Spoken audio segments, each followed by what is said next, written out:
오늘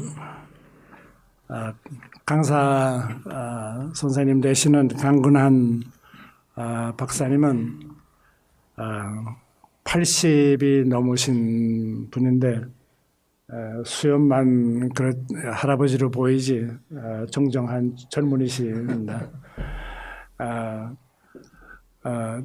성결교가 교단이시고 그래서 서울신학대학에서 신학사를 하신 다음에 일본에 있는 교토에 있는 도시샤 대학 신학부에서 공부를 하시고 그리고 카나다에 가셔서 카나다의 토론토에 있는 유명한 토론토 대학교에 있는 신학대학에서 넉스 칼리지라는 신학대학에서 공부하시고 석사학위 그리고 박사학위를 취득하셨습니다. 그리고 한국에 돌아오셔서 서울신학대학에서 계속해서 강의도 하시고 있는 높은 자리는 다 차지하시고 결국은 총장님으로 추대가 되어서 총장님으로 서울신학대학 발전에 기여를 하시고 은퇴하셔서 명예교수로 일하고 계십니다. 그리고 우리 해암신학연구소 자문위원으로 우리 함께 일을 하게 되었습니다. 우리 오늘 강근한 박사님에게 큰 박수로 환영해 주시기를 바랍니다.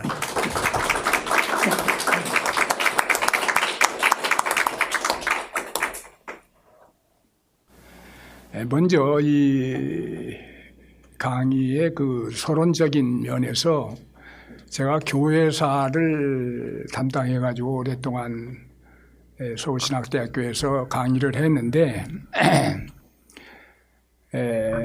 역사에는 사관이 있습니다. 근데 교회사는 또 교회사대로의 사관이 있을 것입니다. 근데 저는 나름대로의 제 강의를 하면서 또 공부를 하면서 느껴졌던 나름대로의 교회사에 대한 사관이라고 할까 하는 것을 한번 정립을 해본 적이 있습니다. 그런 면에서 저는 기독교의 사관은 교회론적 사관이라 이렇게 붙이고 싶습니다. 명명을 한다고 할 것 같으면은. 첫째로 교회사는 교회의 역사입니다. 그런 거로 교회라고 하는 것을 알아야 돼요. 교회는 또 이제 조직신학에서 나옵니다만은 교회론적인 면에서 이해가 돼야 됩니다. 여러 가지로 얘기가 되겠습니다만은 교회는 신앙 공동체입니다. 그럼 신앙이라고 하는 것은 무언가? 누구를 믿는다고 하는 거예요. 무엇을 믿는다고 하는 것입니다. 그럼 누구를, 그럼 무엇을 믿는가 하는 것입니다.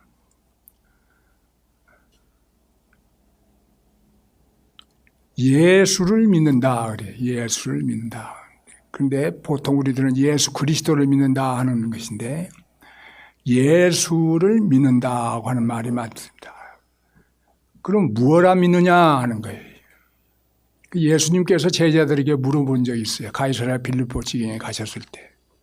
사람들이 나를 누구라 하느냐? 그때 베드로가 대답을 했어요. 예, 선생님은 그리스도시요 하나님의 아들이십니다. 이렇게. 여기에서 그리스도라고 하는 말이 나옵니다. 그러니까 그 믿는 내용은 예수라고 하는 역사적인 인물을 그리스도라고 믿는 것입니다. 예수는 고유명사요. 그리스도는 대명사라고 말할 수 있어요. 예수가 그리스도라고 하는 것이에요. 그때 그 베드로가 어부가 제정신으로 말을 했는가? 예수님께서도 놀랐어요. 네가 어떻게 그런 얘기를, 그런 고백을 할 수가 있느냐? 그건 네가 네 정신으로 온 게 아니라 위에서부터 주시는 능력에 힘입어 산 것이다. 그 말이 뭔 말이냐면 성령의 능력으로 고백을 하게 된 거예요. 그래도 잠깐 지난 다음에 깜박을 해가지고 어떤 얘기를 하다가 예수님한테 혼났어요. 베드로가. 근데 그 베드로가 다시금 정말 예수님이 그리스도라고 하는 사실을 깨닫게 됐어요. 그리고 확신케 됐어요. 그게 언제입니까? 이게 예수님이 돌아가신 다음에 있었던 오순절 다락방의 사건입니다. 두려워 떨었어요. 그건 뭐냐면 그렇게 왕으로 알고 기대를 했었는데 맥없이 죽어가는 모습을 볼 때 허망한 느낌을 갖게 돼가지고 다시 뿔뿔이 헤어져서 고향으로 가려고 했는데 부활하신 예수님의 소식을 듣고 다락방에 모여서 기도하다가 오순절에 이르러서 성령의 임하심으로 인하여 불의 혈 같은 그 강력한 능력에 힘입어서 아차 하는 감동을 받게 된 거예요. 그래서 예수가 그리스도 곧 메시아 살아계신 하나님의 아들이라는 것을 확신케 된 것입니다. 성령의 임함으로서의 예수가 그리스도라고 하는 것을 확신케 된 거예요. 고린도전서 12장 3절인가에도 바울이 말했어요. 그리스도로 말미암지 않고서는 예수를 주라 할 자가 없다. 이게 오순절 다락방의 사건이 된 거예요. 그래서 예수를 그리스도로 믿는 사람, 그 고백과 함께 나아가 이것을 증언하는 사도들이 되게 된 것이에요. 이 확신이 있게 될 때 두려움이 없이 시가지에 나가서 외치게 된 것입니다. 그래서 예수를 중심으로 한 공동체가 이렇게 되게 된 거예요. 신앙 공동체예요. 그 신앙이 뭔가? 예수를 그리스도로 믿는 신앙이에요. 그 사람들의 그것을 고백한 사람들의 무리, 그 공동체가 곧 초대교회라고 말할 수 있습니다. 그러니까 예수를 중심으로 신앙 고백을 통해서 모였는데 이것을 바울 사도는 우리의 몸의 비유로 해서 유기적인 공동체라 해서 예수는 머리로 그리고 우리 신도들은 지체로 머리와 지체 이중구조예요. 이중구조 머리와 그런 면에서 교회는 이중성을 가지고 있어요. 머리로 한 예수 그리스도를 머리로 한 초월성과 이 신도들을 중심으로 한 이 지상성, 역사성 이것을 내포하고 있는 것이 교회입니다. 교회를 이 역사와 분리시킬 수는 없는 것이에요. 사람들의 모임이기 때문에 사람들. 그런 거로 교회론적 사관이라고 하는 것은 이런 교회론을 바탕으로 한 참 세상과 관계성에 있어서의 상호 영향을 받는 그런 교회로 이해를 하고 역사를 봐야 된다 이렇게 말씀을 드릴 수가 있습니다. 그런 면에서 종교개혁사를 우리가 이해함에 있어서도 단순히 교회적인 사건이 아니라 아까 서 박사님께서 말씀했습니다. 인문학적인 우리가 연구를 나오는데 이 상황과의 관계, 이 역사성과의 관계에서 우리가 이해를 해야 된다고 보는 것입니다. 이 종교개혁이 그 요인에 있어서 첫째적으로는 외적인 요인입니다. 그리고 두 번째는 내적인 요인이에요. 외적인 요인은 무엇일까? 여러 가지가 있겠습니다만은 간략하게 저는 우선 대표적으로 민족주의의 대두라고 볼 수 있어요. 그러니까 중세시대는 로마 제국을 이은 신성 로마 제국의 지배하에 있었어요. 지상적으로는 그리고 영적으로는 교황 지배하에 있었던 것입니다. 그런데 점차 프랑스, 스페인, 영국 등지에서 독립적인 군주 국가로 독립을 하게 돼요. 그래서 지금까지는 그 교황과 신성 로마 제국 황제와의 관계성에서의 그 교황의 지배하에 있었던 교회들이 이 군주 국가가 형성이 되면서 이 교황권에서부터 이탈하는 현상이 나타나게 됩니다. 그래서 군주 국가의 왕 밑으로 귀속이 되는 그런 것을 보게 돼요. 첫 번째 그 군주 국가로서는 프랑스를 생각할 수 있습니다. 군주 국가가 됨에 있어서는 지금까지 버티었던 귀족 세력의 몰락에서 오게 되는 거예요. 귀족 세력은 이제 그 전쟁으로 인하여서 힘이 탕진이 되게 됩니다. 영불 전쟁을 오래 하는 동안에 양국의 귀족들이 힘을 잃게 되니까 중앙 집권화가 강화가 돼요. 그래서 군주국가로 일찍이 되게 됩니다. 그럼과 동시에 교회는 아까도 얘기한 것처럼 교황의 지배하에서 국왕의 지배하에로 이렇게 종속이 되게 됩니다. 스페인이 또 재미있는 거예요. 스페인은 일찍이 이 회교도들이 점령을 해서 오랫동안 지배를 했습니다. 그랬는데 13세기에 이르러서 점차 이들을 남부로 몰아내게 되고 밀어내게 되었어요.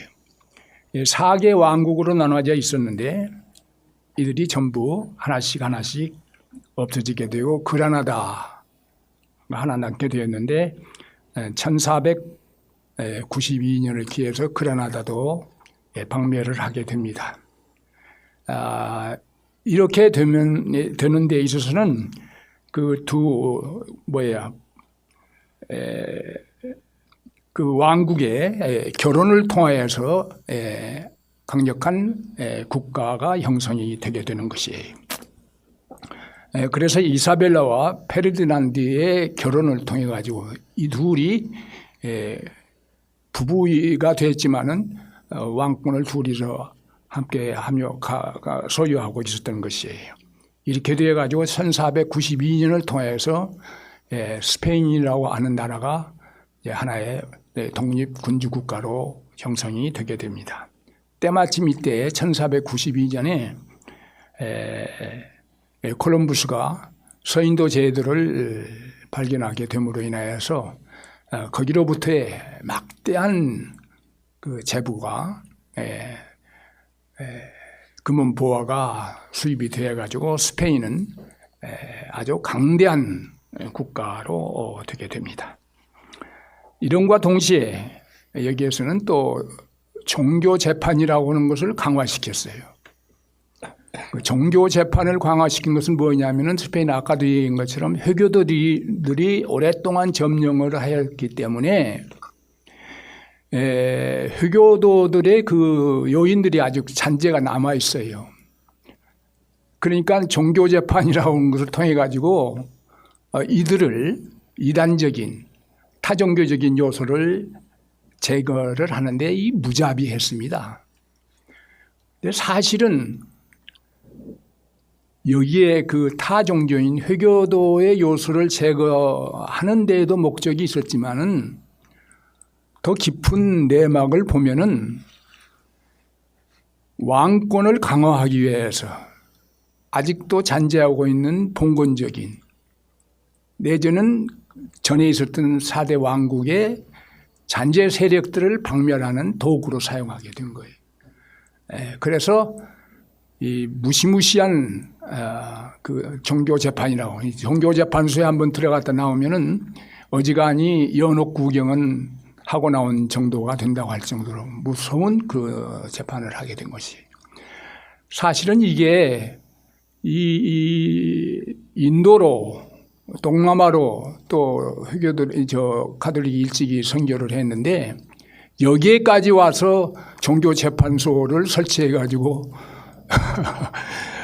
본국의 사람들의 그 토착 신앙을 오히려 타종교라고 해가지고 종교재판소에 붙였다고 하는 그런 가혹한 일도 또 보게 되는 것입니다. 여하튼 이렇게 해서 스페인 왕국이 강화되게 되었어요. 그래서 어떤 면에서는 이 당시에 가장 강력한 국가라고 하죠. 무적함대를 가졌던 때인 거예요. 영국도 이 군주국가가 형성되는데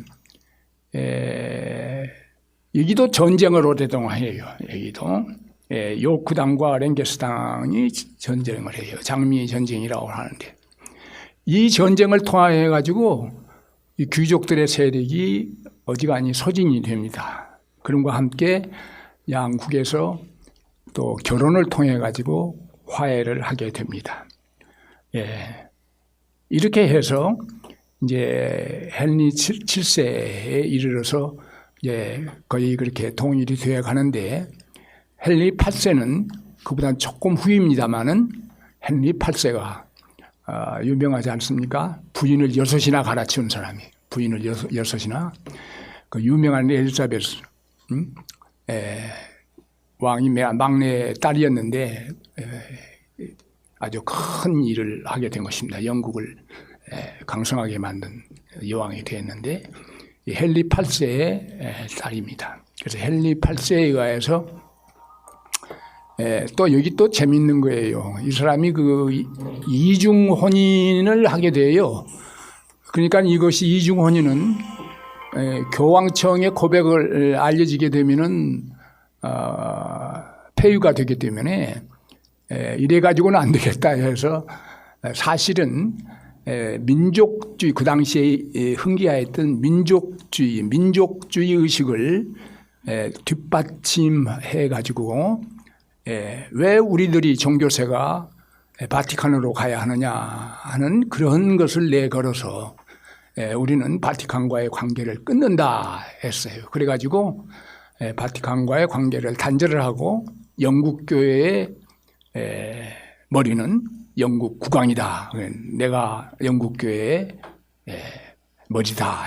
지금도 그러니까 영국교회는 앵글리칸, 성공회는 영국 국교회인데 그 교회의 머리는 영국 국왕입니다. 나 카나다에서 공부할 때 성공회가 강해요. 카나다는 영국의 원래 식민지였기 때문에 지금도 그 소속된 연방입니다만은 아주 참 좋아요. 성공회가. 그런데 그 성공회의 머리가 엘리자베스 여왕이라고 하는 바람에 거기에 내가 정이 떨어져서 성공회에 안 갔는지도 모르겠어요. 이렇게 되었습니다. 근데 독일은 어땠느냐? 이렇게 불란스, 스페인, 영국 이런 나라들이 일찍이 군주국가로 형성이 되어 가는데 독일은 아직도 통일된 독일 국가가 형성되지를 못했어요. 그 대신에 신성 로마 제국이라고 하는 황제 산하에 놓이게 되었습니다. 어떤 면에서 스페인이에요. 신성 로마 제국에 대해서 여기 나와 있습니다만은 오토 1세 때에 옛날의 로마 제국을 이어서 신성 로마 제국이라고 이렇게 다시금 되게 되었는데 이게 오랫동안 계승하게 되는 것입니다. 1806년까지 신성 로마 제국이 사실은 남게 되어요. 그런데 신성 로마 제국은 이제 1453년에 또 그 회교도들에게 점령을 당함으로 인해서 콘스탄티노플이 멸망됨으로 인하여서 사실은 신성 로마 제국도 끝나게 됩니다. 이렇게 해서 그 신성 로마 제국 하에 있어가지고 거기에는 지금도 봉건주들이 분할해서 통치를 하는 그런 형편이었던 것이에요. 독일은. 그래서 독일 제후들도 통일된 독립국가가 되고자 하는 염원이 많았던 것이고 독일 농민들은 어떤 면에서는 요새지요. 이 신성 로마 제국이라고 하는 것이. 그러니까 거기에 많은 그 시달림을 당해가지고 경제적으로도 아주 빈곤해가지고 고통이 많았습니다. 그래서 이 농민들의 불만이 컸던 것이에요. 이러한 그 사정이 이 당시에 있어서의 유럽의 사정이고 또 독일의 사정이라 이렇게 보겠습니다. 그래서 다음에 이제 우리가 또 강의하면서 나오게 되겠지만서도 이러한 독일에 있어서의 그 영주들이 사실은 신성 로마 제국 황제에 대한 또한 신성 로마 제국과 아주 그 긴밀한 관계를 가지고 있는 교황권에서 이탈하고자 하는 그러한 그 배경이 있었기 까닭에 루터의 종교 개혁이 어떤 면에서는 기대 이상으로 원만하게 될 수 있었다 이렇게 보는 것입니다. 다음에 또 설명을 드리도록 하겠어요. 그럼 이제 내적 요인을 생각해 보겠습니다. 내적 요인은 문해부흥이라 이렇게 보겠어요. 문해부흥, 인문주의. 여기에서 볼 수 있는 것은 그 문해부흥의 배경을 우선 살펴봐야 될 것입니다. 문해부흥의 배경은 동서 문화의 교류에서 오게 됐다. 그 첫 번째하고 두 번째로 전기와 후기로 나눠 볼 수 있겠는데 전기는 지난번에 그 이 박사님께서도 많이 설명을 해 주셨어요.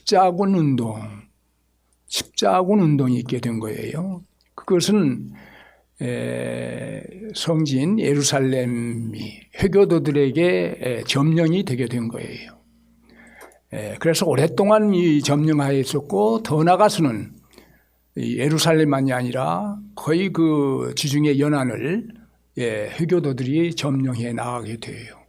그래서 아까도 얘기했지만은 심지어는 지중해 남한 쪽으로 쫙 그 아프리카 북아프리카를 그래서 심지어는 지브랄타를 넘어가지고 스페인까지도 점령을 하게 되죠. 그러니까 이태리만을 그 놓아둔 채 지중해 연안이 그러니까 발칸 반도까지 심지어는 헝가리까지도 에워쌀 정도로 이렇게 되었습니다. 그러니까 회교도 세력이 얼마나 강한지 몰라요. 이렇게 되니까 그전에는 그래도 그 성지순례는 서구라파 사람들에게 허용이 되었는데 또 이 성지순례마저도 금지되게끔 되니까 아주 숨막히게 되었어요. 이렇게 되니까 이제 이 성지 탈환이라고 하는 하나의 그 명분을 내걸어서 교황이 일으킨 군대가 소위 십자군이라고 하는 군대인 것입니다. 근데 사실은요, 그 당시에 유럽에 어려움이 있었습니다. 그 어려움이 기근이에요, 기근. 계속된 몇 차례에 걸친 기근으로 아주 어렵게 되었어요. 그런데다가 이 헝가리 군대는, 회교도 군대는 유럽으로 점차 침략을 하니까 또 콘스탄티노플은 그래도 어떻게 그 살아남게 되었는데 계속해서 거기를 공략을 하니까 동서로마 제국이 그러니까 동로마 제국과 서로마 제국이 더 나가서는 이게 언제 분열이 되느냐면 1054년을 기해서 동서교회가 분열이 됩니다. 그래서 서로마 제국의 교회를 로마 카톨릭 교회라 해요. 중세 카톨릭 교회입니다. 그리고 동방교회를 지금으로 말하자면 그릭 오도독스라고 해요. 힐랍 정교회라고 이렇게 말합니다. 정교회예요, 정교회. 지금은 힐랍 정교회보다는 러시아 정교회가 더 크기 때문에 러시아 정교회가 본산이 되다시피 하는 그건 뭐냐면 신성 로마 제국이 콘스탄티노플이 함락되면서 모스코바로 이전이 되게 된 거예요. 러시아가 정교의 본산이 되다시피 하게 된 것입니다.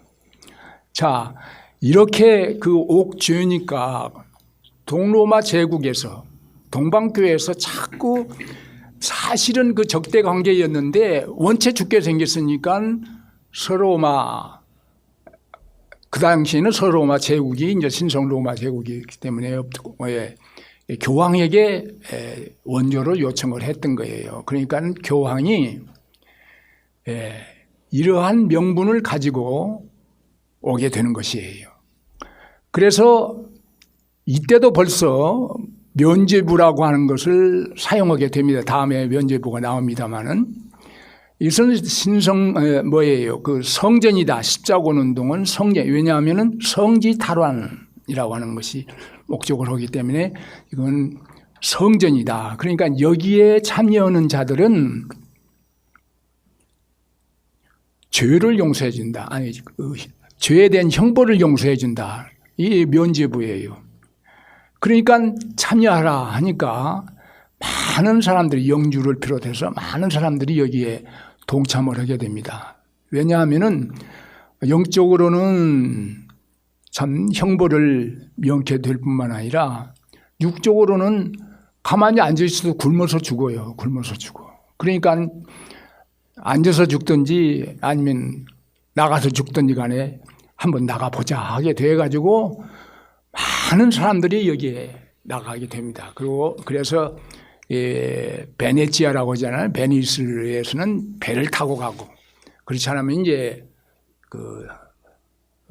걸어서 육로로 가게 됩니다. 옛날 그 로마의 제국에 길이 잘 닦아져 있기 때문에 모든 길은 로마로라고 하는 그래서 서구라파와 동구라파가 길을 잘 닦아놓았기 때문에 이 길로 많은 사람들이 동쪽으로 그래서 예루살렘까지도 오게 되었던 거예요. 그러나 몇 번에 걸쳐서 거의 200년 싸웠습니다마는 승리를 하지 못했습니다. 그러나 안 죽고 돌아오는 사람들이 묻혀온 것이 있어요. 묻혀온 것이 그것이 뭐냐면 동로마 제국의 문물을 많이 묻혀왔어요.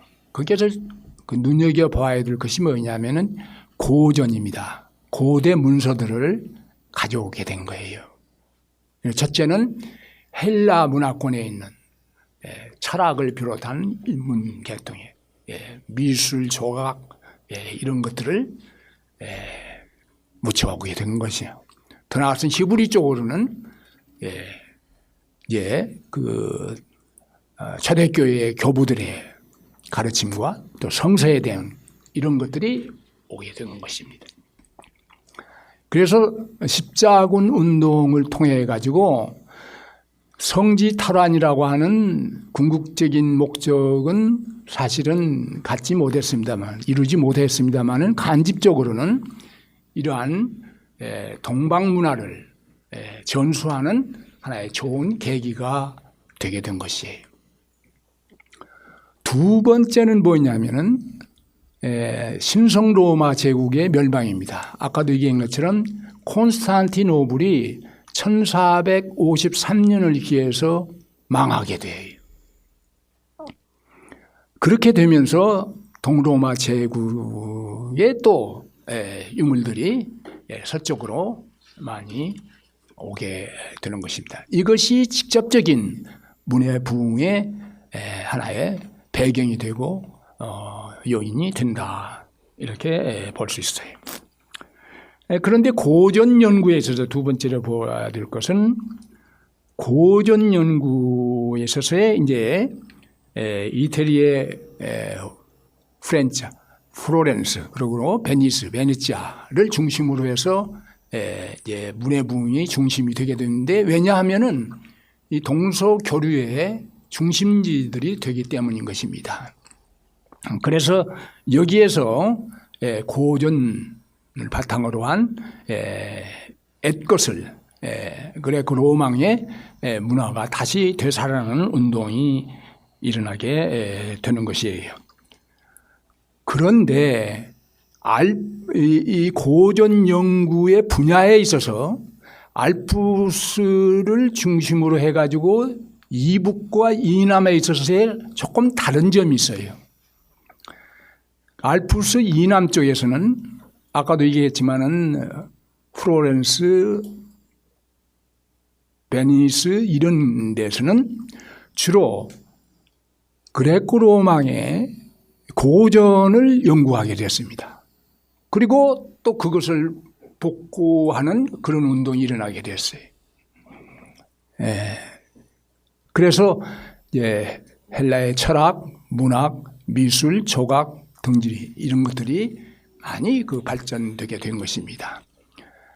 이것이 사실은 이제 직접적으로 다음에는 연관이 되게 되는데 바티칸에서는 또 이 영향을 받아서 영향을 받게 돼요. 그런데 알프스 이북에서는 어떻게 되느냐? 분야가 달라요. 그것은 초대교회 교부 신학, 고전, 그리고 히브리 문화, 성서 이런 것들에 대해서 더 관심을 갖고 연구하게 된 것입니다. 근데 이 알프스를 중심으로 해가지고 그전에는 이 교류가 그렇게 좋지를 않았는데 이 개혁회의라고 하는 것을 통해가지고 교황청이 둘로 갈라졌다가 셋으로까지 갈라졌어요. 그래서 이것을 개혁하기 위해서 지난번에 이 박사님께서 설명을 해 주셨습니다. 그래서 이 피사 회의에서 두 개를 하나로 묶으려고 했는데 오히려 하나가 더 생겨가지고 세 개로 나눠지게 됐어요. 그러다가 콘스탄스 개혁회의를 통해 가지고 이제 참 그래도 하나로 되게 된 것입니다. 이런 회의 때문에 남북 왕래가 잦아지게 됨으로 인하여서 이 문해부흥의 고전 연구가 플로렌스 베니스에서 알프스를 넘어서 북구 쪽으로 가게 된 것이다 하는 것입니다. 그래서 거기에서 많은 연구를 하게 되는 것입니다.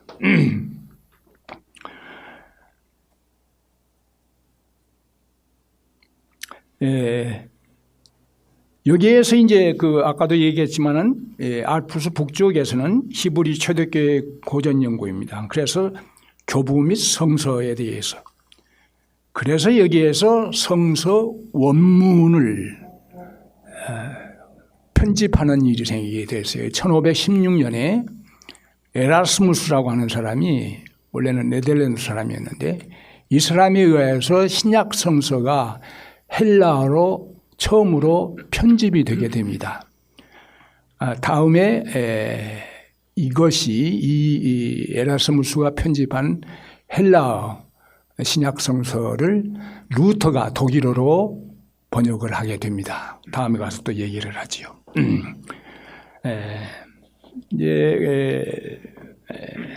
이 정도의 그 종교 개혁의 요인에 대해서는 이제 말씀을 드리고 이제 종교 개혁의 과정에 대해서 세 번째로 생각해 보겠습니다. 첫째로 루터의 종교 개혁의 선구자였던 그 루터입니다. 그러니까 여기에서 조금 더 말씀을 드린다 할 것 같으면은 우리는 이제 종교개혁 500주년을 기념하면서 루터가 95개의 조항을 내걸었던 1517년 10월 31일을 기해 가지고 루터가 종교개혁을 이렇게 그 95개 조항을 내거니까 이것에 따라 가지고 그냥 쫙 흔히 일어나게 된 것으로 우리는 이해할 수가 있는데 그것도 연유가 됩니다만은 그건 맨 처음에 올렸던 하나의 뭐예요? 그 횃불의 역할을 했다고 보는 것입니다. 그것은 뭐냐면은 아까도 얘기한 것처럼 문해부흥의 그 영향력이 구라파에 파생이 되어 있던 거예요. 그러니까 고대 초대교회의 문서 그리고 성서 이런 것들이 이 연구가 되게 되니까 자연히 이런 그 분위기가 조성이 되었던 것입니다. 거기에다가 루터가 횃불을 드니까 여기에서 일어나게 되었습니다. 그러니까 어떤 면에서는 종교개혁은 다원적입니다. 이론적이라고 볼 수가 없어요.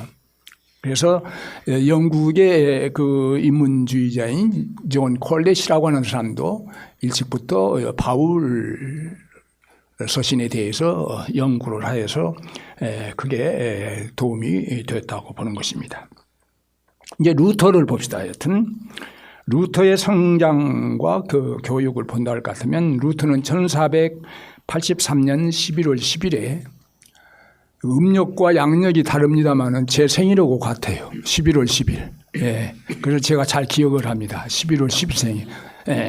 10일에 광산촌의 가난한 농부 한스 루터의 맏아들로 태어나게 됩니다. 아이슬레벤이라고 하는 곳에서 태어나게 되었어요. 거기서 맨스필드 초등학교를 졸업을 하고 그 당시에 사업계 그 문해붕의 그런 그 분위기에서 구라파에는 많은 새로운 대학들이 많이 창설이 되었어요. 그때 그 중에 하나인 에르푸르트 대학에 1501년에 입학을 하였다가 거기서 공부를 하게 되었는데 그 학창 시절에 그 루터의 성격은 사교적이고 음악을 좋아하는 아주 그 재밌는 그런 차명한 청년이었다고 하는 것입니다. 1505년에 석사 학위를 마치게 되었어요. 그런데 부치는 지금도 우리 내에서도 그런 꿈들이 많이 있습니다. 개천에서 용난다고 하는 식으로 법관이 돼야 출세를 하게 되죠. 그래서 아버지는 아들이 아주 별나게 잘났어요. 그러니까 일찍부터 기대가 컸어요. 그래서 온갖 힘을 다해가지고 이 아들을 길렀어요. 그래서 법학을 공부하도록 권유를 했습니다. 그래서 이는 이제 인문대학에서 석사를 한 다음에 법학을 공부하기 위해서 준비 중에 있었는데 갑자기 이 사람은 수도사가 됐어요. 어거스틴파 수도사가 되게 된 거예요. 이건 정말로 놀라운 일이에요. 자기 부모는 정말로 이건 허망하게 이를 데 없을 것입니다. 아버지한테 상의 한마디도 없이 갑자기 이렇게 바뀌게 된 거예요. 그 당시에 수도사가 된다고 하는 것은 뭐냐면 세 가지를 생각을 해야 돼요. 하나는 뭐냐? 평생 동안 정절을 지켜야 돼요. 총각으로 살아야 돼. 예. 두 번째는 뭐냐면은 사유재산을 갖지를 못해요. 재정적으로. 세 번째는 뭐냐면은 종단에 대한 명령에 절대 복종을 해야 된다. 그러니까 이건 세상 사람으로서 이제 끝장인 거예요. 이게. 이게 몽크예요. 이게 수도사로 들어가는 거예요. 그렇게 되니까 그 아버지 부모는 얼마나 기대를 했는데 말이죠. 배신이라도 이렇게 배신할 수가 있어요? 부모는 내팽개치고 말이지. 도망쳐 버린 거예요. 어떻게 이런 급변하는 일이 생겼던가 하는 것은 뭐냐면은 법학 공부를 하기 전에 고향을 다녀오겠다 해가지고 아마 고향을 친구와 함께 갔던가 봐요. 돌아오는 길에 갑자기 이 들녘에서 폭풍을 만나게 되고 그래서 큰 나무 밑에 있게 됐는데 이러합니다마는 천둥 번개가 치더니 옆에 있던 친구가 그냥 갑자기 급사를 해보고 마는 거예요. 벼락 맞아 죽었어요. 근데 이때 루터가 그 순간에 딱 오게 된 것이 뭐냐면 아차 나도 이 순간에 죽었을 텐데 내가 죽으면은 심판대 앞에 서게 될 때 하나님의 심판대 앞에 설 텐데 내가 준비가 되어 있는가. 그때의 종교 계획은 종교적인 분위기는요 매우 미신적이고 공포스러웠어요. 맨 그냥 그 연옥에 대한 불 거기에서 형벌을 받는 그런 그림들이 있고 말이에요.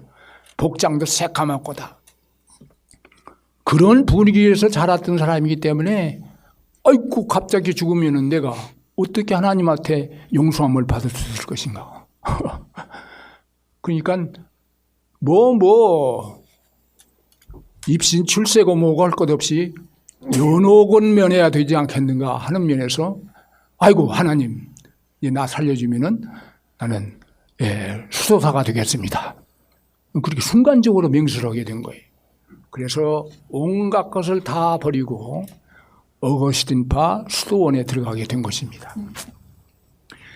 이 수도원에 들어가 가지고 이제 밤으로 낮이고 할 것 없이 죄 고백을 해요. 죄를 고백을 해도 또 나오고 또 나오고 또 나오고 아침이고 저녁이고 하루에도 몇 번씩.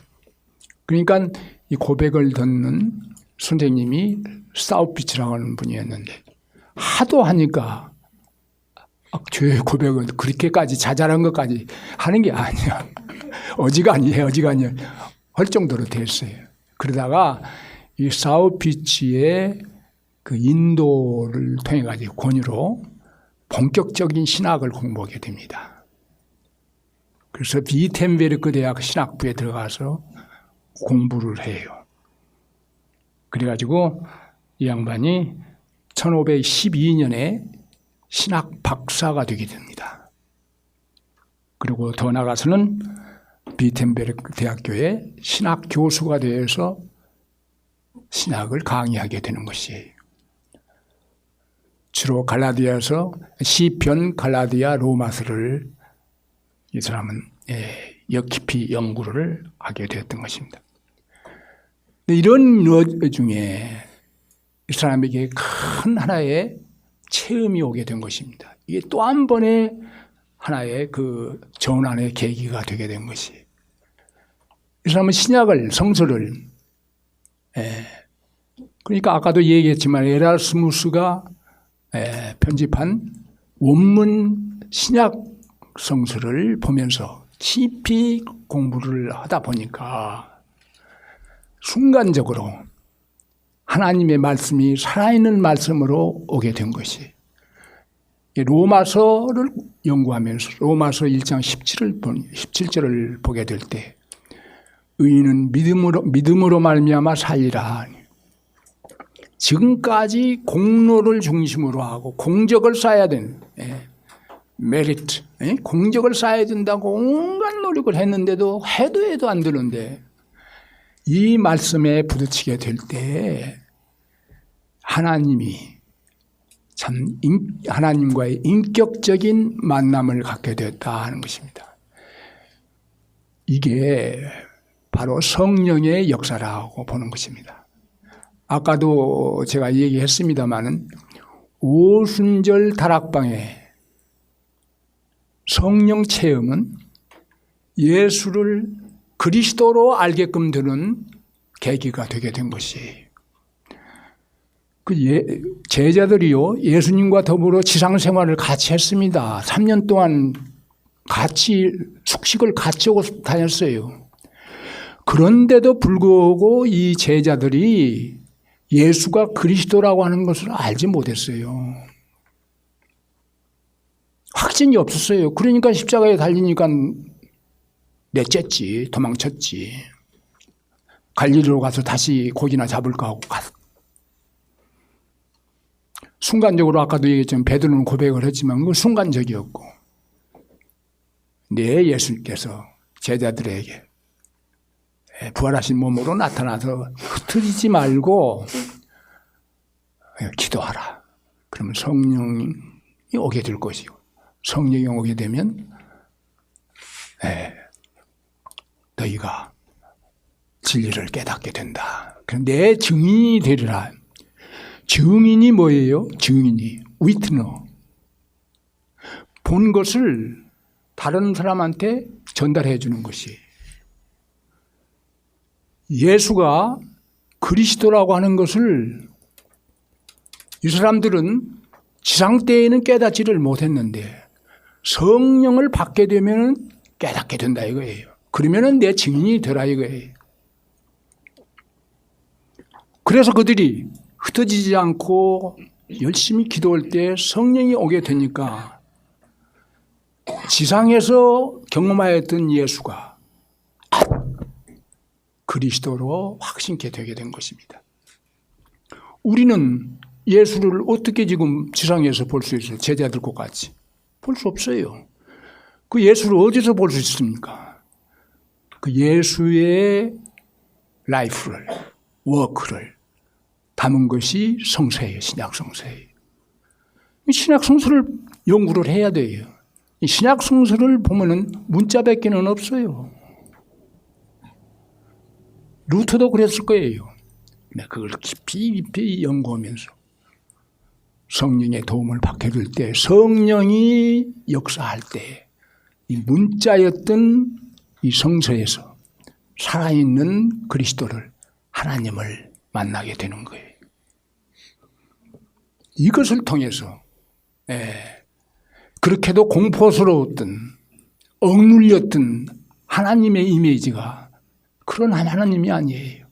얼마나 자애스러운, 온화한, 용서의 약속의 하나님입니까? 이 하나님을, 이 주님을 만나게 되니까 그래서 마음에 평안이 오고 기쁨이 옵니다. 여기에서 자기는 이제 새 사람이 된 것을 체험하고 확신케 된 거예요. 이제는 하늘을 날릴 듯한 힘이 생깁니다. 무서움이 없습니다. 공포가 없습니다. 하나님의 은총으로 말미암은, 믿음으로 말미암아서 의롭다함을 받게 된 거예요. 이 평안함을 이 사람은 이제 체험하였던 사람인 것입니다. 이 무렵에 독일에 이상스러운 일이 생겨나게 되었습니다. 그것이 뭐냐면, 이제 지금까지는 하나의 종교개혁의 루터의 긍정적인 면이었어요. 부정적인 면이에요. 부정적인 면으로 들어가서 뭐냐면, 첫째는 면죄부 사건이 생겨나게 되었어요. 면죄부 사건. 면죄부라는 것은 뭐냐면, 교황이 발부한 죄에 대한 형벌을 면제해 준다고 하는 증서인 것입니다. 그런데 이것은 중세교회 시절에, 그전부터 중세교회 시절에 종종 교황이 좀 속된 말로 하면 써먹었어요. 그것이 뭐냐면, 예를 들어서 지금 우리 이웃 나라인 일본의 구마모토를 할지, 저기 에콰도르를 할지, 지진이 나서 야단 났잖아요. 복구 사업을 해야 되는데 지금 참 지구가 한 동네가 돼가지고 여기저기에서 많이 원조 물자가 간다고 합니다만, 그런데 말이에요. 뭐예요? 네팔은 나쁜 나라더구만. 작년에 그 지진이 나가지고 그렇게 원조 물자가 가고 있는데 정치인들이 이해관계로 하나도 쓰지 않고 지금까지 그렇게 고정을 하고 있다는 거예요. 그건 나쁜 나라예요, 그거. 여하튼 그래서 이런 천재지변이든지 어려운 일이 있으면은 응급 자금이 필요하게 될 때 면죄부를 발부하는 일이 종종 있었답니다. 그래서 도움이 됐어요. 그래서 십자가 운동 때도 이것을 써먹었어요. 때 문해부흥 때 또 써먹게 된 것입니다. 그것이 뭐냐면, 아까도 얘기한 것처럼 그레코 로마 문화의 복구로 아주 사치가 아주 성황하게 된 거예요. 이 박사님도 지난번에 말씀드렸습니다만, 중세기에는 그냥 새카매요. 그냥 사회가 그냥 형벌이고 새카맣고 했는데, 이 문해부흥기에 들어와가지고 벗자요. 다 벗어요 그냥. 그래가지고 말이죠. 미술이나 조각이나 할 것 없이 남자고 여자고 그 아름다운 육체미를 과시하는. 여기에 교황도 들떴어요. 그래가지고 교황청 한번 멋지게 만들어보자. 성 베드로 성당을 새로 짓게 돼가지고 여기에 막대한 돈이 필요하게 된 것입니다. 그러니까 이것을 어떻게 염출합니까? 그러니까 이것을 재정 보충을 위해서 면죄부를 발부하게끔 된 것이에요. 이 면죄부를 발부하는데, 이건 이제 각 나라 지역 이제 제후들한테 이제 나눠주면, 제후들하고 교황하고 이제 나눠 먹기식으로 돼요. 얼마를 팔으면은 얼마나 37제도가 되는지 46제도가 되는지 모르겠습니다만은 너 조금 먹고 나한테 보내라 이런 식인 거예요. 그러니까 제후들하고 짝짝꿍이 된 부패입니다. 이건 뭐냐면 연옥에 있는 사람들, 저 중세교회는 연옥 사상을 주장을 해요. 연옥 사상을. 형벌에서 이 면죄부를 사게 되면은 용서함을 받는다 하는 것입니다. 그러면 이것이 성례전적인 면에서 어디에 근거해서 이런 말이 나오게 되느냐 하는 거예요. 근데 여기에 보면은 중세교회는 지금도 가톨릭은 거의 같을 것입니다만은 성례전이 7가지예요. 7가지. 우리 개신교는 성례전이 몇이죠? 몇입니까? 둘이에요. 두 가지. 첫째는 세례요. 두 번째는 성만찬. 이 2가지예요. 그런데 중세교회, 가톨릭교회는 7가지입니다. 7가지. 여기에 써 있을 거예요. 예. 예. 세례, 견신. 견신이라고 하는 뭐냐면은 유아 세례를 받은 사람들이 성령이 되었을 때 컨펌하는 거예요. 예. 의식적으로, 자기 의식적으로 고백을 하는 거예요. 그 다음에 성찬. 그럼 회개라고 하는 것인데 여기를 주목해야 돼요. 회개에는 4단계가 있습니다. 4단계. 첫째는 죄의식이에요. 아, 잘못했구나 하는 것을 느끼게 되는 거예요. 두 번째는 뭐냐면 고백이에요. 고백. 아, 그냥 잘못했구나만 아니라 예, 가서 고백을 해야 돼요. 신부님 앞에 가가지고 예, 고백을 해야 돼요. 내가 파리를 처음 갔어요. 가가 노틀담 대성당을 갔어. 들어가는데 예, 많은 창고 같은 것이 있는데 사람들이 가가지고 구두구두 해. 암달러 사인인 줄 알았어 난. 무식해서. 예, 가서 고백하는 거예요. 고백을. 그 다음에는 뭐냐. 고백 다음에는 보속이라고 하는 것이지. 잘못했으면 잘못한 것에 대한 페널티를 받아야 돼요. 그 다음에 그 페널티를 보속을 하게 되면은 이제 됐다 하는 만족, 됐다 하는 선고가 나와야 돼. 이 4단계를 해야 된다는 것입니다. 여기에서 이것을 다 모든 사람은 못 오고 죽게 되면은 그러니까 여기 또 있는데 그 다음에는 무엇이냐면 7가지 성례 중에서 안수, 목사 안수, 안수. 그 다음에는 결혼도 성례예요. 그 다음에 종류라고 하는 것이에요. 마지막에 죄 고백하는 것. 이 죄 고백하는 이 종류가 또 얼마나 중요한지 몰라요. 이것을 해야 생전에 지었던 죄를 용서받는다는 것입니다. 심지어는 어떤 면에서 나 그 토론토에서 어느 신부하고 얘기하는 가운데 그런 얘기를 했어요. 어떤 사람은 이 종류를 못 해갖고 죽지 못해서 기다리고 있는 사람도 있다는 거예요. 얼마나 그 말도 안 되는 소리입니까? 근데 정말 그렇다는 거예요. 그래서요, 얼마나 빨리 쫓아가는지 몰라요. 가서 종류를 하니까 금방 죽더라는 겁니다. 그 정도의 종류가 중요해요. 곁들여서 얘기하면은 난 카나다에 있었기 때문에 이 하이칼라, 이 칼라를 하고 가면은요, 교통규칙, 특별히 이제 주차장 같은 거 위반했을 때 면책을 받게 돼요. 왜 그러냐? 그 근원이 여기 종류에 있어요. 하도 급하니까 주차장에다가 제대로 할 틈이 없어. 그러니까 아무 데나 놓고 쫓아가는 거예요. 그런 것을 바탕으로 해가지고 면책을 주는 것도 있다. 이만큼 종류가 중요합니다. 이래서 지상에서의 보속을 제대로 못 해가지고 여기에서 만족이라고 하는 판정을 받지 못한 사람은 연옥에 가가지고 연옥불에서 이것을 다 치료해야 된다는 거예요. 근데 면죄부를 사게 되면 어떻게 되느냐.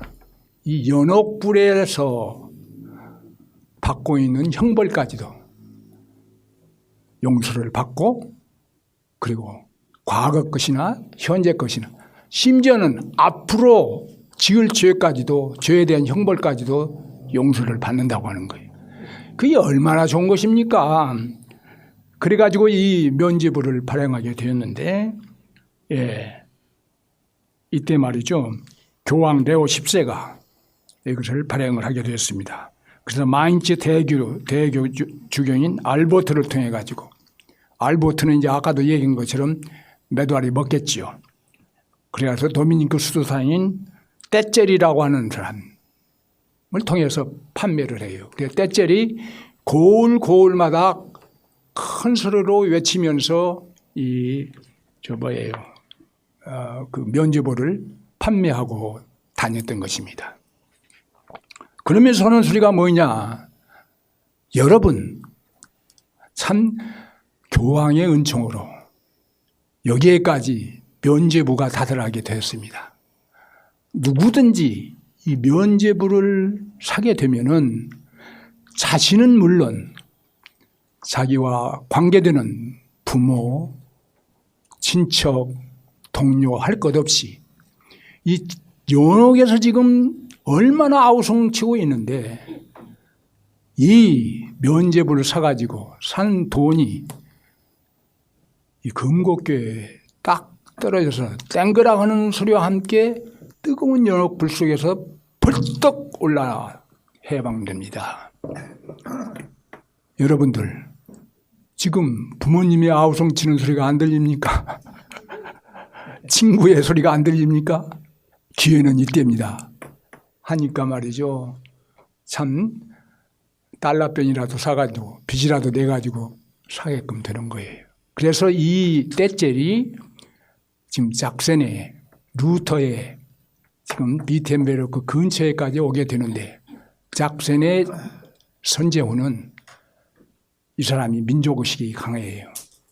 그래서 떼젤에 오는 것을 막았습니다. 이런 때였어요.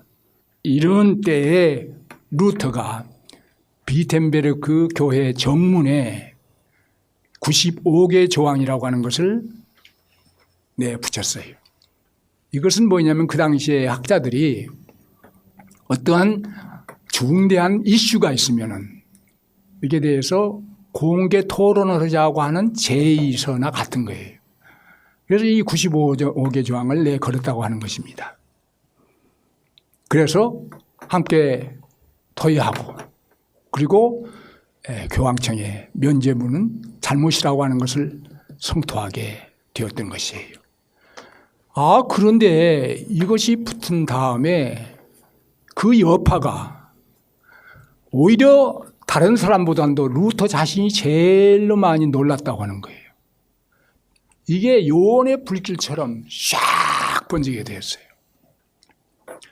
그것이 뭐냐면 아까도 얘기한 것처럼 유럽이 때가 든 거예요. 때가 됐어. 그래서 이 종교 개혁에 대한 지금 준비 단계에 있기 때문에 횃불을 붙이니까 요원의 불길처럼 확산이 되었다고 하는 것입니다.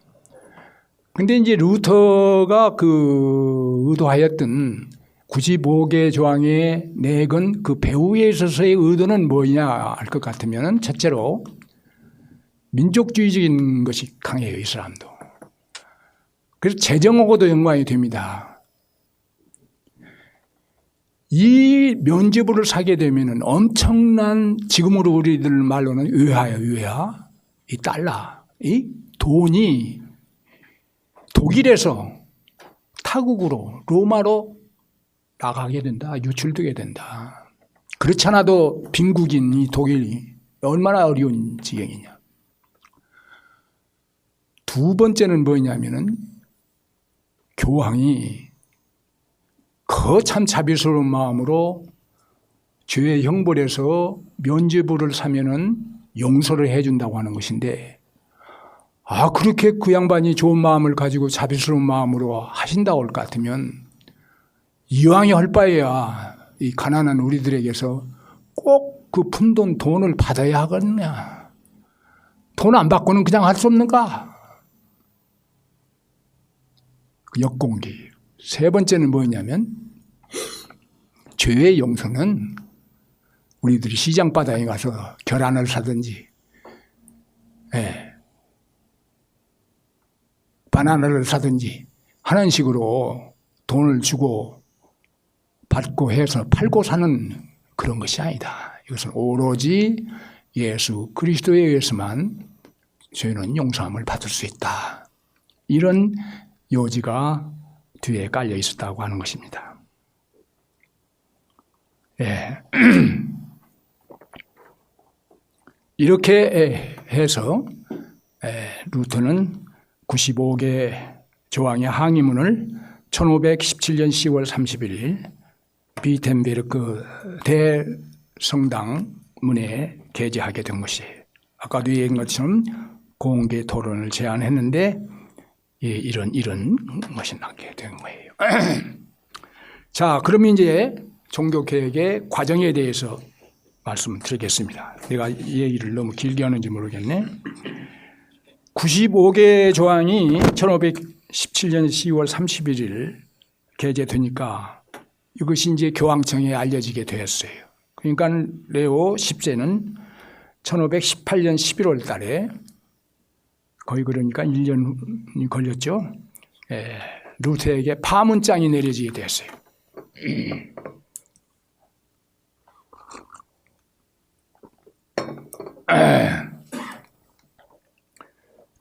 그런데 루터는 교황의 파문장을 1520년 12월 달에 공개적으로 사람들 보는 데서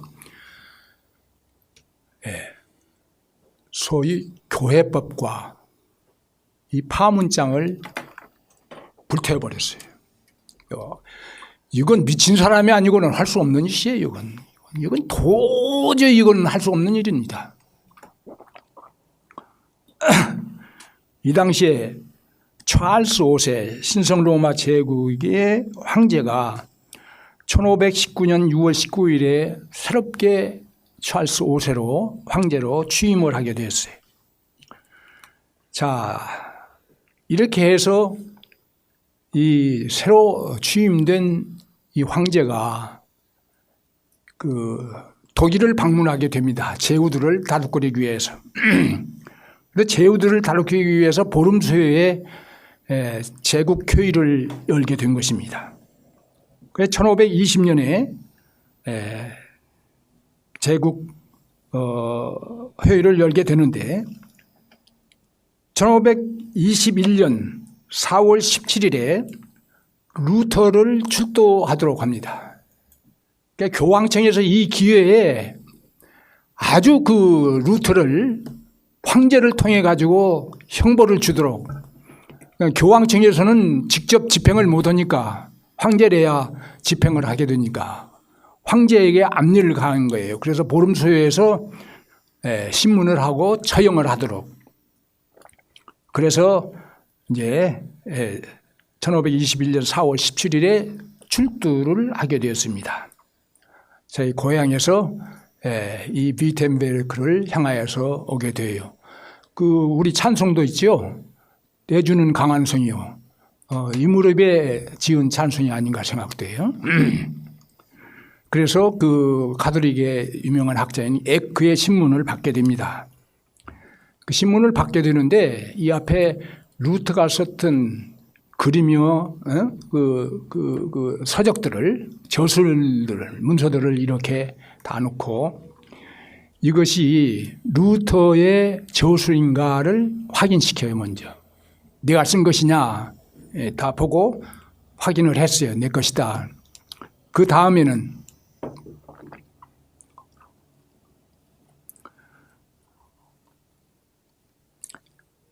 이 문서에 대해서 철회를 할 것인가, 잘못했다고, 이 문서에 대한 내용이 잘못된 것이라고 철회를 할 것인가, 아니면은 끝끝내 우길 것인가, yes, no를 대답을 하라 했어요. 이제 죽음과 삶의 가름길입니다. 루터는 바로 거기에서 즉석 대답을 피했어요. 하지를 않고 황제에게 간청을 했습니다. 아마 이것은 제가 좀 신중히 생각할 시간이 필요합니다. 저에게 생각할 시간을 좀, 여유를 좀 주십시오. 그렇게 간청을 했어요. 이 황제가, 그래, 그러면 하루를 주겠다. 그래서 하루가 연기되었습니다. 그래가지고 루터는 그 이튿날, 다음날 연기가 허락되어서 2차 출두를 하게 됩니다. 그래서 최후의 답변을 하게 됩니다. 그는 자신의 저술임을 확인하고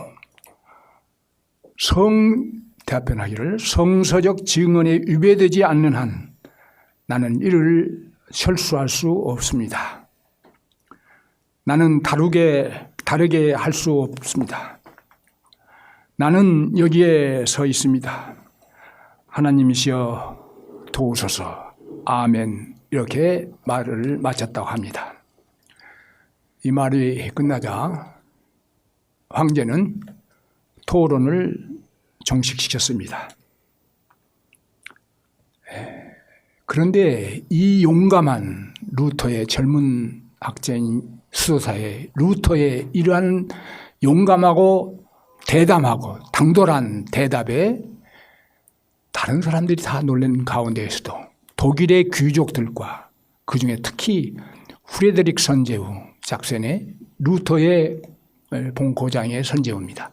이 사람에게 굉장한 감동을 주었어요.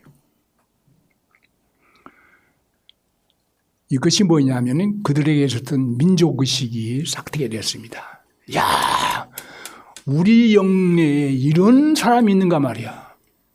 자부심을 갖기도 하고 앞으로의 희망을 갖게 되었습니다. 그래서 주목을 하게 된 거예요. 루터는 이제 고향길에 들어서게 된 것입니다. 그때 또 제국에서는 금지령을 내렸어요. 이건 뭐냐면 어떤 면에서는 파문과 같은 것인데 생명에 대한 보장이 없습니다. 그것도 모르고 귀향길을 걷는 뚜벅뚜벅하는 루터를 갑자기 흑기사가 나타나고도 납치해 가버렸어요. 그래서 루터는 실종이 됐다 하는 소문이 나게 된 것입니다. 어디로 간지 알 수가 없어요. 루터도 몰라요. 갔더니 어느 성곽안에 들어가게 되었습니다. 베르트부르크 산성이라고 하는 것인데 이것은 선제후 프레드릭의 산성입니다. 선제후가 자기의 기사를 통해 가지고 이 파리 목숨과 같은 루터를 납치해서 보호한 거예요.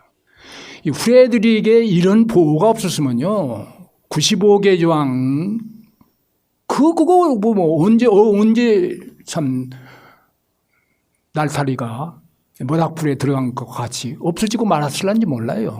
여기에서 제가 그러니까 외적인 요인인 민족의식에 대해서 대단히 중시하게 되는 것입니다. 이 보호가 없었더라면 될 수가 없어요. 그래서 그는 안전하게 보호를 받고 있었습니다. 여기에 머무르는 동안에 루터는 무슨 일을 했느냐.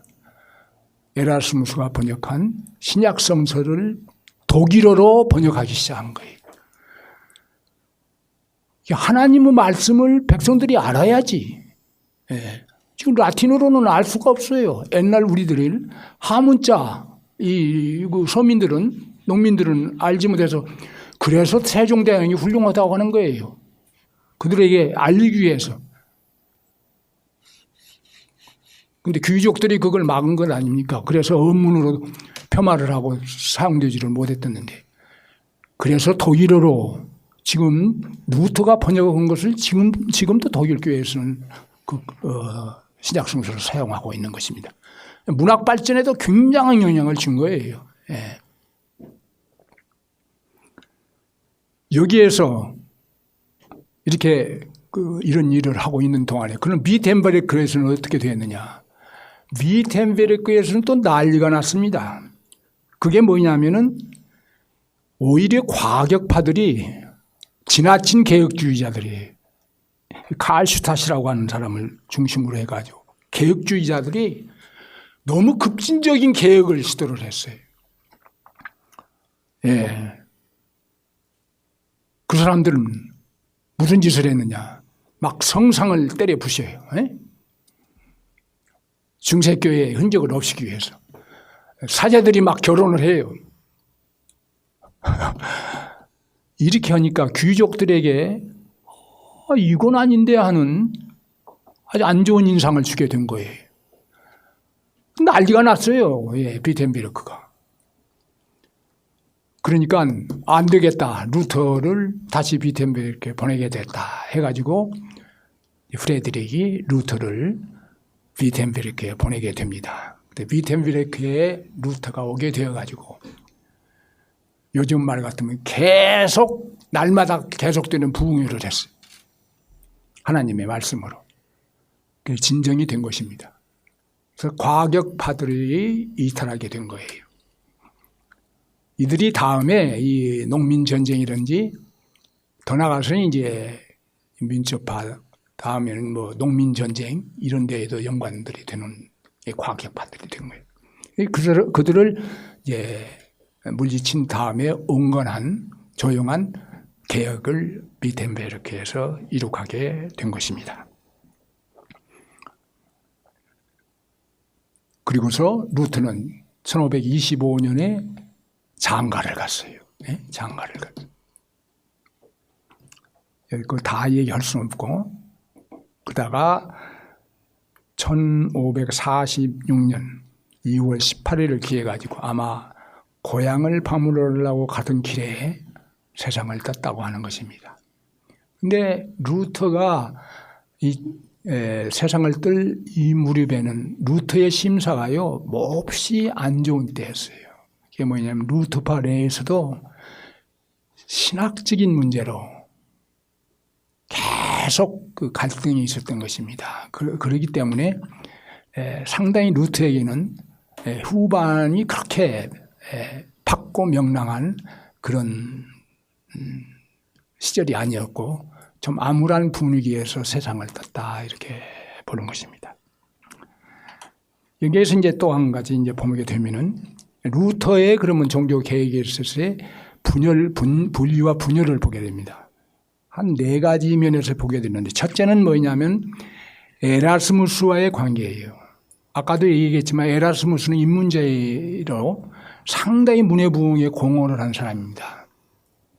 그래서 고전을 번역을 하고 성서까지도 편집을 하고 했던 사람인데 이 사람은 너무 인본주의적인 거예요. 인본주의. 그래서 자유의지론을 이 사람을 주장을 했습니다. 그런데 루터는 이에 반해서 노예의지론을 주장을 하게 됐어요. 1524년에 에라스무스는 자유의지론을 출판했는데 루터는 25년에 노예의지론을 여기에서요 이제 신학을 이제 서 박사님이 아주 김 박사님하고 줍니다마는 조직 신학을 하는 분들이 신학에 있어서의 말이죠 관점을 어디다 두느냐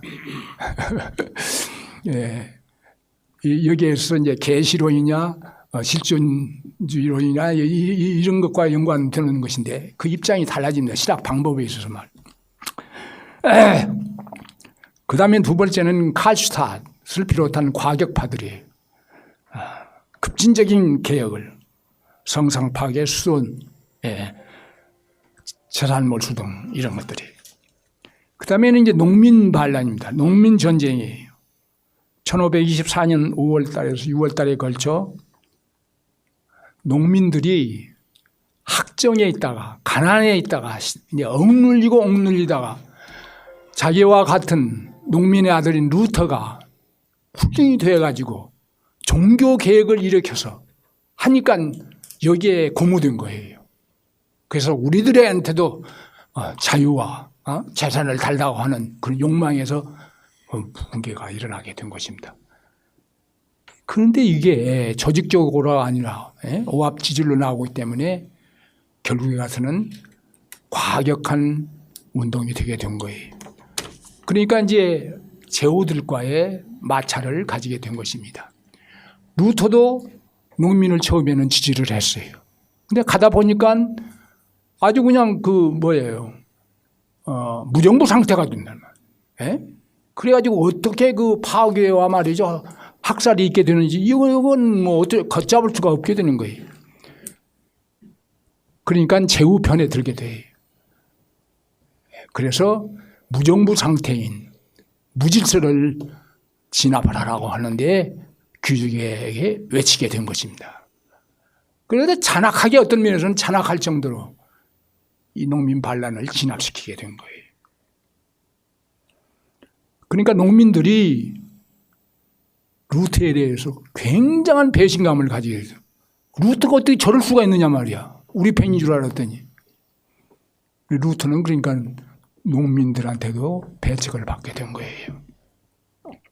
신학적으로는 자유주의자들, 인본주의자들한테, 그 다음엔 농민들한테. 또 한 가지는 뭐냐면 쯔빙그리와의 관계입니다. 쯔빙그리는 스위스 주리히에서 종교 개혁을 시작했어요. 이 사람도 상당히 인문주의의 영향을 받은 사람이 아주 또 민족의식이 강한 사람이었어요. 그래서 헤세라고 하는 선제후가 독일과 왜냐하면 루터파와 이렇게 이제 대립이 되게 되니까 루터파 제후들을 그룹하고 이제 카톨릭파 지지 그룹의 제후들과의 동맹들이 생겨가지고 두 그룹이 마찰을 하게 되니까 어떻게 보면 국제적으로 루터파 개혁파들이 연합을 해서 연합전선을 취할까 했던 거예요. 그래서 루터와 쯔빙그리를 같이 만나가지고 우선 신학적인 면에서부터 함께 일치감을 소통케 해서 이것을 바탕으로 해가지고 연합전선을 취하자 이런 의도로 회의를 갖게 되었었습니다. 예. 마르크부르크 회담이라고 해요. 마르크부르크. 그래서 1529년 11월 5일부터 있게 되었는데 15개 항목의 논제를 냈던가 봐요. 잘 통했어요. 잘 통했어. 지금 경제적인 어려운 것을 타개하기 위해서 여야가 지금 어제 3당 원내 대표들이 지금 합당을 하기로 했는데 그것까지는 좋은데 이제 구체적인 데 들어가가지고는 여러 가지로 어렵게 된다고 하는데 15개 항목 중에서 14개까지는 패스를 했어요. 오케이 했어요. 한 가지에서 걸리게 됐어요. 그것이 뭐냐면 성례전이에요. 성례전. 이 성례전에서 보면 크게 나누어서 세 가지를 볼 수 있습니다. 카톨릭에서 주장하는 것, 또는 루터파에서 주장하는 것, 또는 쯔빙그리파에서 주장하는 것. 카톨릭파에서는 화채설이라고 해요. 화채설. 그 화채설은 뭐인가 하면은 성만찬을 하지 않아요? 떡과 포도주를 먹습니다. 그럼 떡과 포도주가 카톨릭의 말로 신부가 축사를 하게 되면은 그 물질이 그리스도의 살과 피로 트랜스포한다는 게 바꿔져 버린다는 거예요. 질이 바꿔져. 그래서 화채라고 하는 거예요. 루터나 쯔빙그리는 여기에 대해서 반대합니다. 그러니까 아까 얘기했다가 칠성사를 그러니까 배제하고 둘로 세례와 성찬 둘뿐만 아니라 화채설을 반대하게 된 거예요. 성찬을. 근데 루터와 쯔빙그리가 다른 것은 뭐냐면은 루터는 공제설이라고 하는 것을 주장해요. 공제설. 아주 어려운 거예요. 그런데 그것은 뭐냐? 축사를 하면은 떡과 포도라고 하는 진료는 그대로 떡과 포도주예요. 근데 그리스도가 그 진리와 함께 계신다는 거예요. 그래서 공제설이라고 콘섭션스 콘이라고 하는 쯔빙그리는 뭔가 예수님은 돌아가신 후에 하나님이 우편에 계시는데 어떻게 세상에서 같은 날 같은 시간에도 여기저기에서 성만찬을 하는데 부활하신 하나님은 우편에 앉아 계시는 예수님께서 실제로 여기에 임재할 수가 있느냐. 이건 가당치 않다. 그러니까 대충 기념설이라고들 얘기를 하는데 오히려 시그니파이한다. 의미성을 갖는다. 영적으로 주님이 떡과 포도주에 영적으로 함께 한다고 하는 의미성을 갖는다. 상징성이라고도 말하고 기념성이라도 말하고 이렇게 합니다. 대체적으로 지금 한국의 개신교회는 루터 교회만 제외하고는 거의가 이 공제설을 주장하는 데는 없지 않는가 이렇게 생각이 돼요. 거의 주빙거리적인 이제 이제 이양호 박사님이 칼빈에 아주 전문가이시니까 칼빈에 대해서 또 설명을 다음 주에 들으시면 좋을 것으로 생각돼요. 자, 이렇게 해서 여기에서도 막히게 되어가지고 루터는 또 독일은 스위스와도 연합전선을 취하지 못한 채 어떤 면에서는 이 29년 같은 해가 될 거예요. 그 후에 주빙거리가 또 세상을 떠나게 됩니다. 카톨릭파들의 급습을 받아서 전사를 하게 돼요. 아주 유감스러운 일인 거예요. 이제 끝으로 가서는 이제 독일의 종교 개혁의 완성에 대해서 얘기를 해봅시다. 첫째로 프로테스탄트라고 하는 말이 나오겠는데 이건 1529년 4월 19일 스파이엘 국회에서 나오게 된 말입니다. 이 말은 1526년 국회에서 친종교개혁파, 루터파의 그 유리하게 결의된 결의안이 있는데 29년 스파이엘 국회에서는 거기가 아마 더 다수당이었던 것 같아요. 그래가지고 이것을 번복해버립니다. 그러니까 그러니까 루터파들이, 친종교개혁파들이 여기에 대해서 항의문을 제출한 거예요.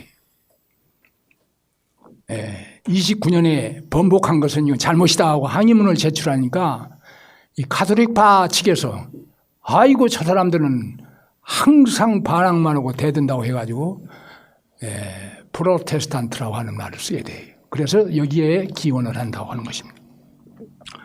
두 번째는 뭐냐면 아우구스부르크 평화협약을 통해 가지고 이게 1555년입니다. 9월 25일 아우구스부르크 평화협약이라는 것을 통해 가지고 이제 그 독일 교회는 루터파하고 카톨릭파로 둘로 나눠지게 돼요. 그러니까 독일에서 공인된 종교 단체는 카톨릭파하고 루터파뿐이다 하는 거예요.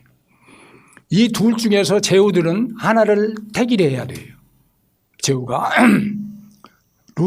카톨릭이든지 루터파든지 그러면 그 제후가 선택한 그 영주가 제후니까 그 산하에 있는 백성들은 어떻게 되는가? 영주의 신앙에 따라야 돼요. 영주를 중심으로 한 구경과 신경과로 나누어지게 됩니다. 루터파과 카톨릭파로.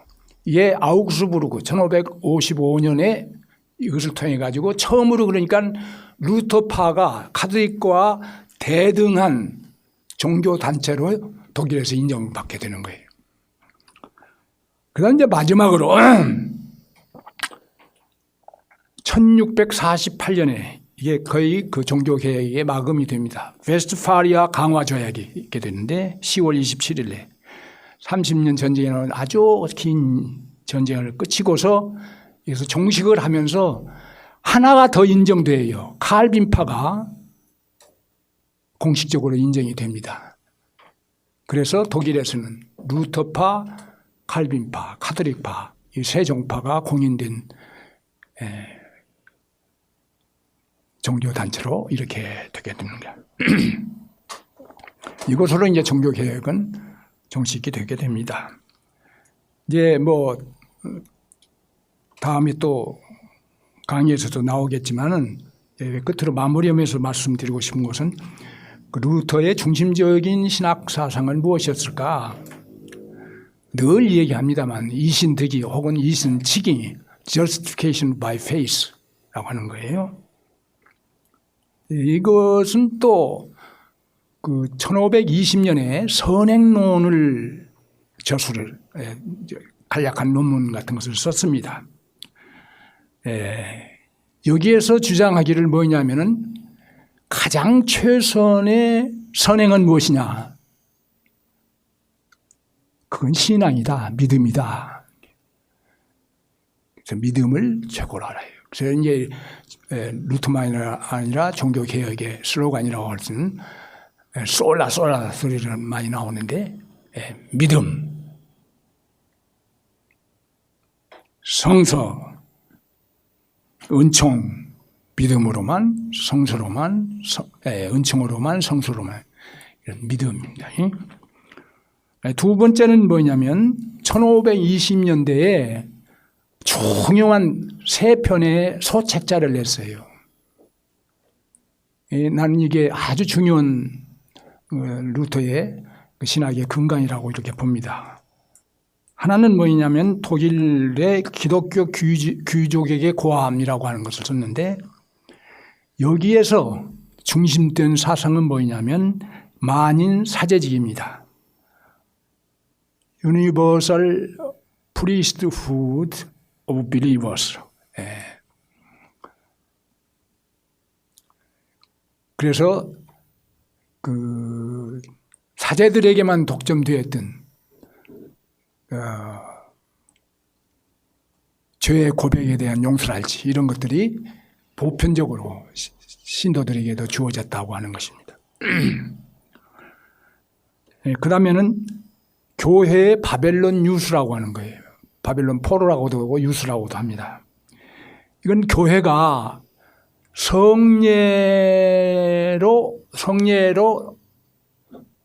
성례전에 갇혀 있다는 거예요. 그 성례전이 아까도 얘기한 것처럼 7가지의 성례전이에요.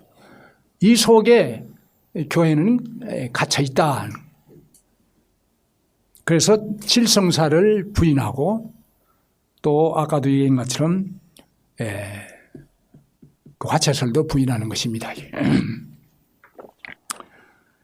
끝으로는 그리스도인의 자유예요. 아주 이거 참 귀한 것입니다. 그리스도인의 자유. 크리스천 리버티. 그리스도인은 어떠한 무엇에도 종속되지 아니한 절대 자유인이라고 하는 거예요.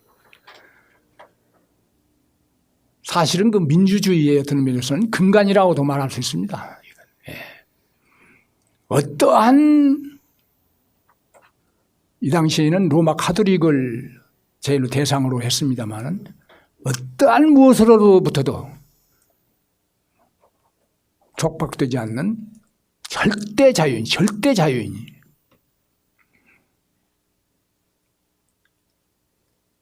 한번 물어보려면 여러분 믿습니까? 절대 자유인이에요.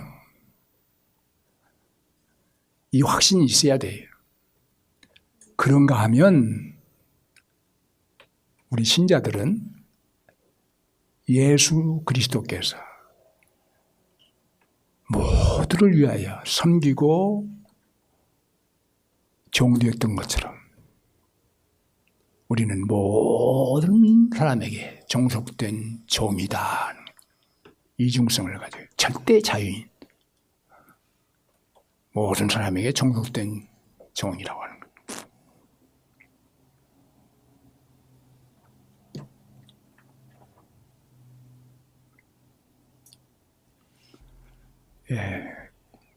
이 세 가지 그 소책자의 중요한 신앙사에 들어있을 것이죠. 또 하나는 그대로는 하나님의 말씀이에요.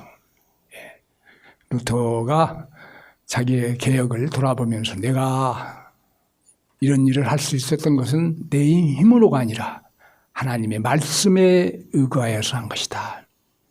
하나님의 말씀. 거기에서 답의 체험도 있는 것이고 힘이 생기는 거예요. 하나님과의 인격적인 만남, 성령을 통한 하나님과의 인격적인 만남에서 이룩됐다. 이렇게 말합니다. 이제 맺겠습니다. 이제 간단하게 말했는데 루터의 종교개혁은 자신의 죄의식에서 비롯됐어요. 죽음에 직면한 자기의 죄의식. 하나님 앞에 서게 될 때 내가 떳떳이 설 수 있는가? 의롭다움을 받을 수 있는가?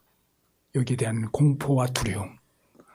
여기에서 벗어나려고 온갖 발버둥을 치다가 하나님의 말씀에 접하게 될 때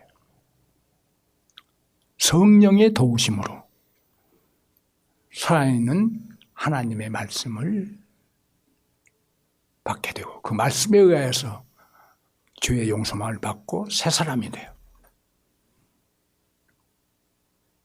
여기에 더 나가서는 그 당시의 상황과의 연관되어 가지고 종교개혁이 불을 붙게 된 것입니다. 그래야 개혁이 진행되게 되었다고 하는 것입니다. 이제 다 말씀을 드렸습니다만은 한국 교회와 아까도 했습니다만 제가 할 일은 아닙니다만은 그래도 조금 생각한다 할 것 같으면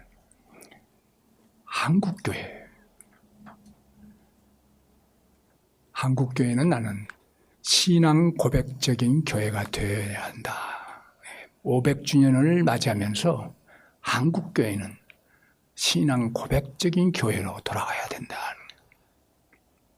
메타노이아. 완전히 바뀌어지는 이것은 하나님의 말씀을 통하여서 이룩되게 되어야 한다고 보는 것입니다. 감사합니다. 네.